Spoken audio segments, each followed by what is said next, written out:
ఎక్కడికి వచ్చినా ఇంకా వదిలిపెట్టవా? నీకు కావలసినంత ఏకాంతం కల్పించి మరీ వచ్చానుగా, ఇంకా ఎందుకు నా వెంట పడుతున్నావు? వద్దమృత, దయచేసి అంత మాట అనకు. నిన్ను నన్ను పిచ్చిదాన్ని చేస్తుందా భార్గవి? ఇదంతా ఆ భార్గవి చేసిన కుట్ర. తనే తెలివిగా మా ఇద్దరిని ఎక్కడికి వచ్చేలా చేసింది. చందునే కరుణ, కరుణే నా భార్య చందు. మాది అక్రమ సంబంధం కాదు, పవిత్రమైన భార్యాభర్తల సంబంధం అని చెప్పాల్సింది అంకుల్. ఏంటి మీ ప్రాబ్లం? నెక్స్ట్ ప్రెసిడెంట్ ఎవరనేనా? నేనున్నాను కదా. మీరుంటానంటే రాజాకి ఉద్వాసం చెప్దాం మేడం. చెప్తాం కాదు, చెప్పాలి. వెంటనే ఆ పని చేయండి. ఇది మన చేంబర్ ఆఫ్ కామర్స్ కి ప్రెస్టేజ్ ఇష్యూ, గుర్తుపెట్టుకోండి. అలాగే మేడం, వెంటనే మెంబర్స్తో మాట్లాడతాను. ఏంటి మేడం, ఏదో సీరియస్గా ఉన్నారు? సీరియస్ కాదు చక్రవర్తి, సిన్సియర్. ఒక మనిషిని నాశనం చెయ్యాలి అంటే చిట్ట చివరి దాకా నాశనం చేసే ప్రోగ్రాం కండక్ట్ చేయాలి. ఆ రాజాని పూర్తిగా నాశనం చెయ్యకుండా ఎలా వదిలేస్తాను చెప్పు? వదలొద్దు భార్గవి గారు, పూర్తిగా నాశనం చెయ్యాలి. తనకున్న పలుకుబడి పరపతి చూసుకుని ఎంత విర్రవీగాడు, ఆ పలుకుబడి లేకుండా చెయ్యాలి. ఏదైనా చేస్తాననుకునే ఆ పొగరుని మనం దించాలి. ఇప్పుడు నా టార్గెట్ అంతా అదే చక్రవర్తి. మొదట అతన్ని ఛాంబర్ ఆఫ్ కామర్స్ నుంచి బయటకు పంపించాలి. అలా బయటకు పంపిస్తే గాని కూరలు పీకినట్లు కాదు. ఒకవైపు పరువు పోయి, మరో పక్కన పదవి పోయి పిచ్చోడు కావాలి. మనశ్శాంతి లేకుండా పోవాలి. ఆ తర్వాత గాని నా అసలు టార్గెట్ మొదలు కాదు. కూరలు పీకేసిన పావుతో ఎలాగైనా ఆడుకోవచ్చు. దీని తర్వాత నేను కొట్టబోయే దెబ్బ చాలా దారుణంగా ఉంటుంది. కొట్టండి మేడం, ఎలాంటి దెబ్బ కొడతారో కొట్టండి. అది అలా ఇలా ఉండకూడదు, మళ్ళీ తిరిగి కోలుకోకూడదు.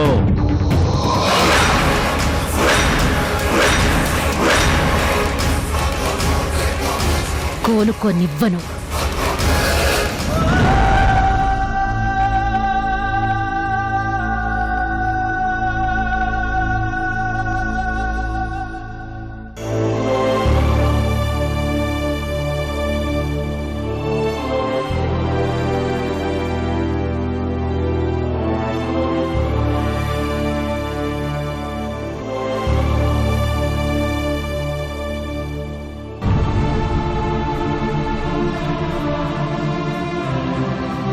అయ్యగారు, భోజనం తర్వాత చేస్తాను, నువ్వు వెళ్ళు.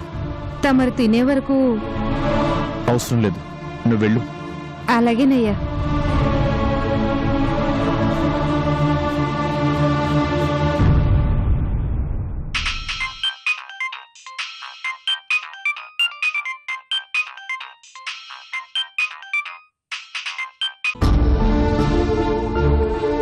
చెప్పు చందు.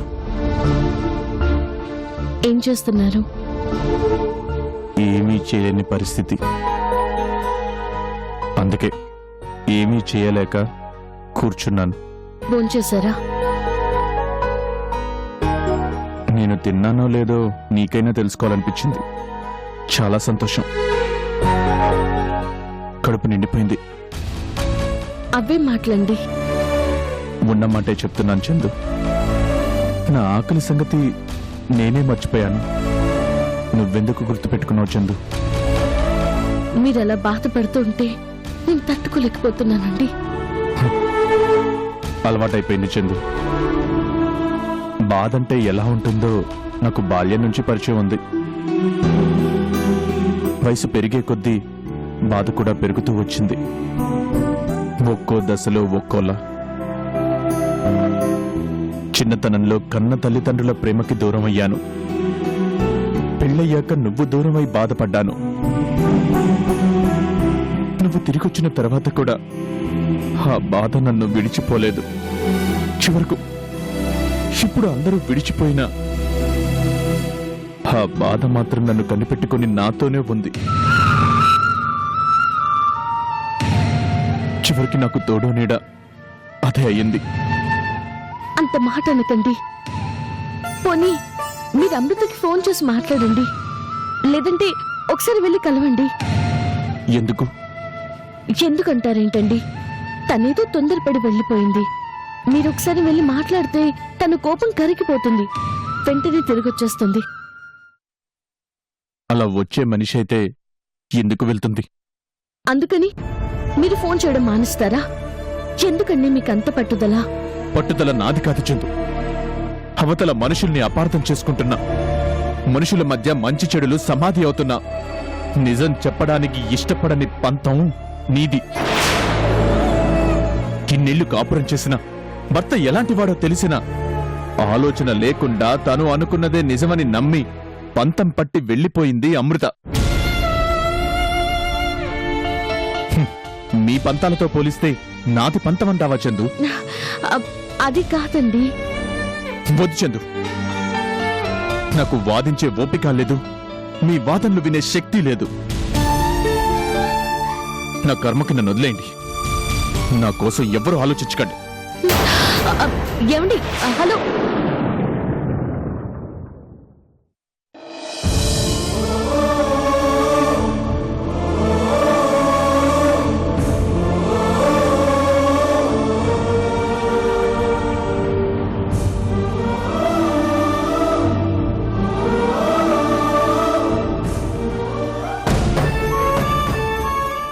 ఏంటమ్మా, ఫోన్ కట్ చేశాడా? అవును డాడీ, ఎవరూ లేకుండా ఆ ఇంట్లో ఒక్కరే ఉన్నారు. తిన్నారో లేదో కూడా తెలీదు. ఎవరూ లేకుండా ఆయన అక్కడ ఎలా ఉంటారో ఏం తింటారో తెలీదు. పైగా మనిషి చాలా డిప్రెషన్లో ఉన్నారు. మాట్లాడుతుంటేనే ఫోన్ కట్ చేశారు డాడీ. మరి అలాంటప్పుడు నువ్వు ఫోన్లో పలకరించే బదులు ఇంటికి వెళ్ళి కలిసి రావచ్చు కదమ్మా.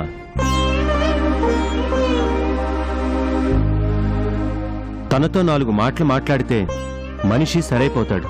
దగ్గరుండి కడుపు నిండా అన్నం పెట్టి రావచ్చు కదా. ఎలా వెళ్ళమంటారు డాడీ? అమృత లేని టైంలో నేను వెళ్తే ఎలా ఉంటుంది చెప్పండి? అమృత ఆయన్ని కాదని అలిగి వెళ్ళడానికి కారణం నేను. అలాంటిది ఈ సమయంలో నేను ఆ ఇంటికి వెళ్తే అమృత తట్టుకుంటుందా? మళ్ళీ ఆ ఇంటి మొహం చూస్తుందా? చెప్పండి డాడీ. ఇటు నువ్వు వెళ్ళక అటు అమృత అలిగి రాజా ఏమవుతాడమ్మా? అందరూ ఉండి ఒంటరిగా తనని అలా వదిలేయడం కరెక్టేనా? ఈయనొక్కసారి ఫోన్ చేస్తే అమృత పరిగెత్తుకుంటూ రాతా డాడీ? ఆయనంటే అమృతకి ఎంత ప్రేమో మీకు తెలీదా? ఏదో భార్గవి మాటల ప్రభావం వల్లనో లేక అను పెళ్లి చెడిపోయిందన్న బాధతోనూ వెళ్ళింది. అలా వెళ్ళిన మనిషిని అలానే వదిలేస్తామా? ఏదో నచ్చ చెప్పో సర్ది చెప్పుకొనో తీసుకుని రావాలి కానీ అలా వదిలేస్తే ఎలా డాడీ? నిజంగా నాకు రాజాని చూస్తుంటే చాలా బాధగా ఉందమ్మా. నువ్వేమో అంతసేపు అమృత గురించి మాట్లాడతావు, అమృత అను గురించి ఆలోచిస్తుంది, కానీ ఇద్దరిలో ఎవరైనా రాజా గురించి ఆలోచిస్తున్నారా? అదేంటి డాడీ అలా అంటారు? నిజమమ్మా, ఆడదాని మీద లోకం జాలైనా చూపిస్తుంది, కానీ మగాడిని చూసి నవ్వుకుంటుంది. అమ్మ ఆలనా పాలన ఉన్నప్పుడే మగాడికి నిజమైన ఓదార్పు. పెళ్ళైన తర్వాత తోడుగా వచ్చిన ఆడది పిల్లలు పుట్టగానే ఆ ప్రేమని పిల్లల మీద చూపిస్తుంది. ఆ పిల్లలకి పిల్లలు పుట్టాక మనవాళ్ల మీద ప్రేమ చూపిస్తారు, కానీ ఆ మగాడిని పట్టించుకునేదెవరు? నిజంగా ఈ ప్రపంచంలో మగాడెప్పుడు ఒంటరేనమ్మా. అంటే మేము ఆయన్ని ప్రేమించడం లేదా డాడీ? మా ప్రేమ నిజం కాదా?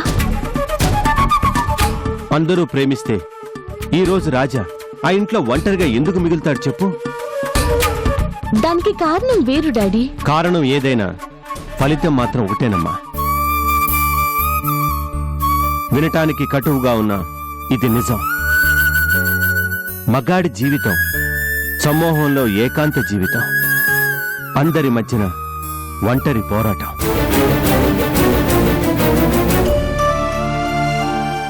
కనీసం కన్నీళ్లు కూడా బయటికి చూపించలేని దీనస్థితి. ఇప్పుడు రాజా అదే పరిస్థితిని అనుభవిస్తున్నాడమ్మా.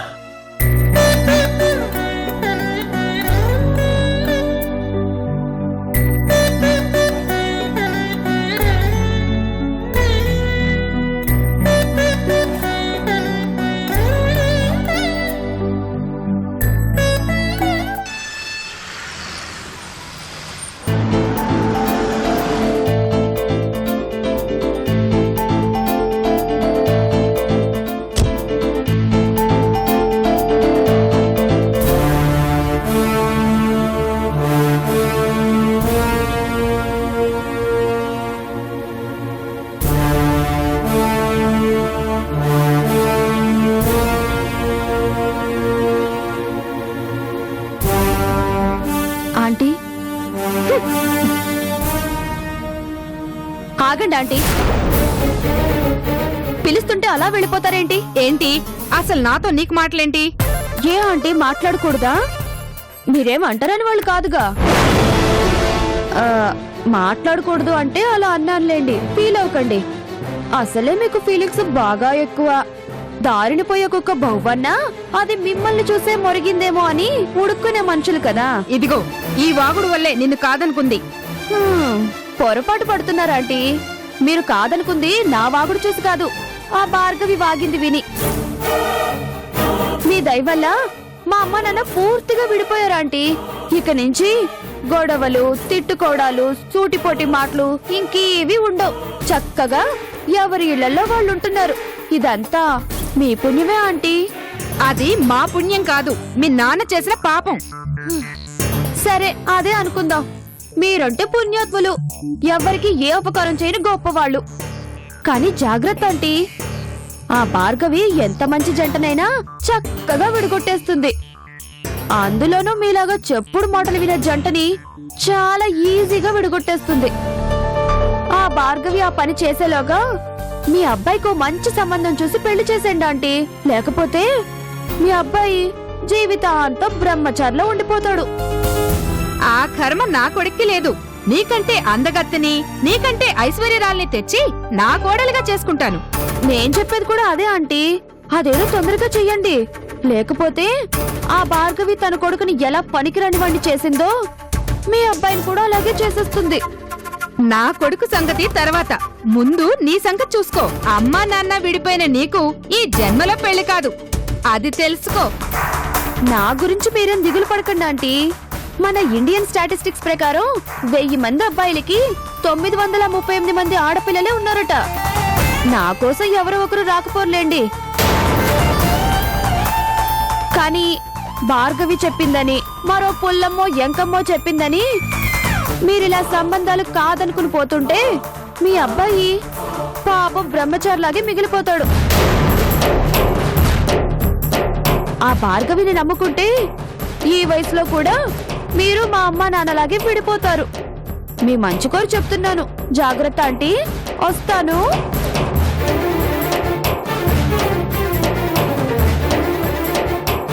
ఛీ, ఎంత పొగరో ఈ పిల్లకి.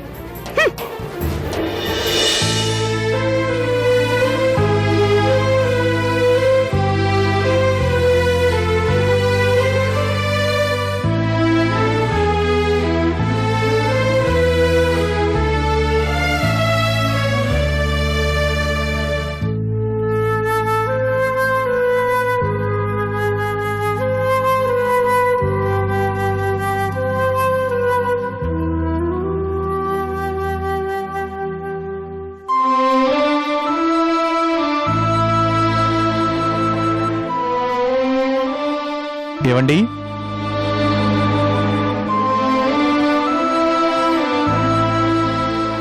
రాజాగారు,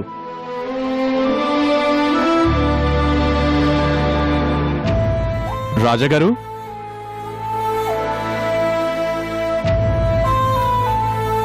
ఎవరూ లేరండి.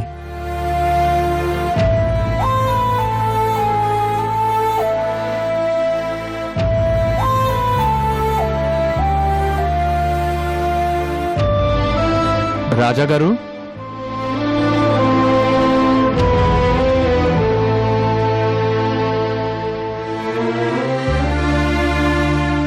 రాజా గారు,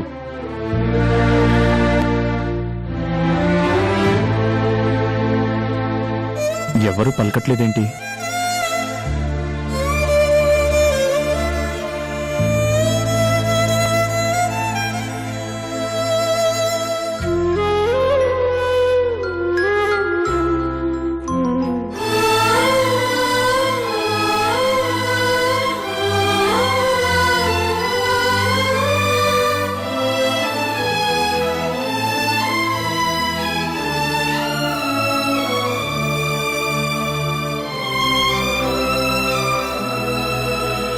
రాజా గారు,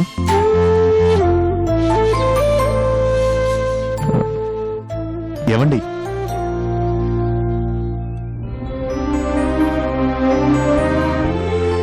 మిమ్మల్నేనండి. పలకరేంటి?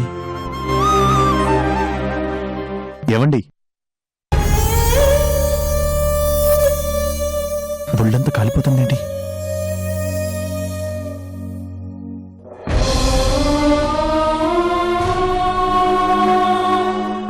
జ్వరం అనుకుంటా.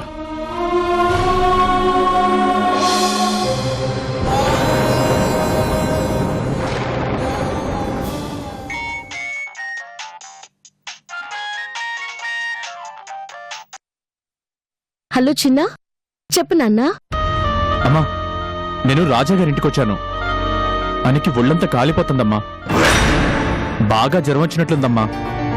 కళ్ళు కూడా తెరవలేకపోతున్నారు. అవునా? ఇంట్లో కూడా ఎవరూ లేరమ్మా. ఆ, ఒక పని చేయి చిన్న, వెంటనే అక్కడ మెడికల్ కిట్ ఉంటుంది చూడు. ఆ, మెడికల్ కిట్టు అక్కడే ఎక్కడో అందుబాటులో ఉంటుంది చిన్న, చూడు నాన్న. ఉందా? ఆ, ఉందమ్మా. ఆ, అందులో థర్మోమీటర్ ఉందేమో చూసి జ్వరం ఎంతుందో చూడు. సరే.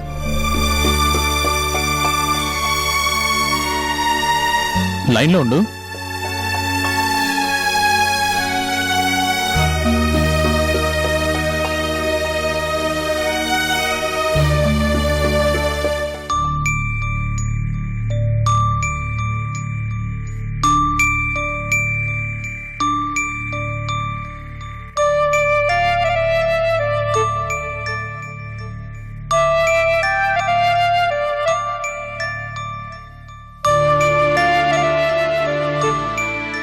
అమ్మా, 103 ఉంది టెంపరేచరు. హై ఫీవరే ఉంది చిన్న. ఆ, నువ్వు ఒక పని చెయ్యి. చెప్పమ్మా. ఆ మెడికల్ కిట్ లో పారాసెటమాల్ టాబ్లెట్స్ ఉంటాయి, అవి వెంటనే వేసేయి. అలాగేనమ్మా. ప్రతి 4 గంటలకు ఒక టాబ్లెట్ వేస్తే జ్వరం కంట్రోల్ అవుతుంది. అలాగే ఆయనకి ఏదైనా తినిపించినన్నా, నేను ఆపరేషన్కి వెళ్ళాలి, కొంచెం చూసుకుంటావు కదా? సరేనమ్మా, నేను చూసుకుంటాను. సరే.